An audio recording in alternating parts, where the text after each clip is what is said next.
سوال یہ پوچھا گیا ہے کہ کیا کوئی ایک مہنگا اور تکڑا موٹا فربا جانور قربانی کے اندر ذبح کرنا یا قربان کرنا زیادہ بہتر ہے، یا اس ایک جانور کی قیمت میں 2 3 4 جانور لے کر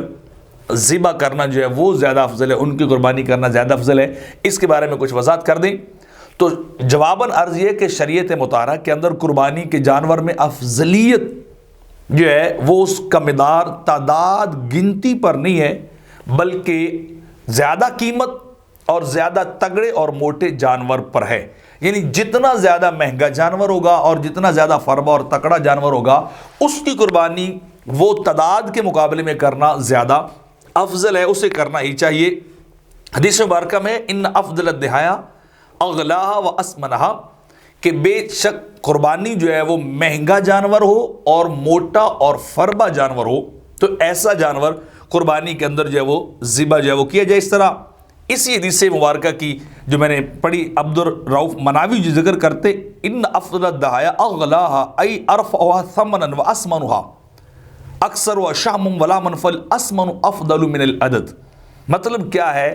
کہ تعداد کے مقابلے میں مہنگا جانور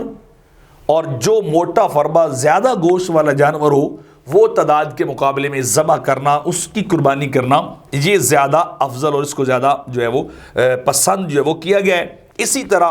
علامہ نووی علیہ رحمہ جو ہے وہ شرح مسلم لکھتے ہیں فَإِنَّ التَّضْحِيَةَ بِشَاةٍ سَمِينَةٍ أَفْضَلُ مِنَ التَّضْحِيَةِ بِشَاةَيْنِ دُونَهَا فِي الثَّمَن، کہ ایک موٹی تازی بکری زیادہ تکڑا جانور وہ زیادہ بہتر ہے دو جو ہے وہ کمزور جانوروں کے بنسبت کہ وہ چھوٹے یا تھوڑے وجود والے جانور کیے جائیں، اس کے مقابلے میں ایک تگڑا موٹا تازہ زیادہ گوشت والا زیادہ چربی والا جانور جو کیا جائے تو یہ زیادہ افضل ہے۔ اسی طرح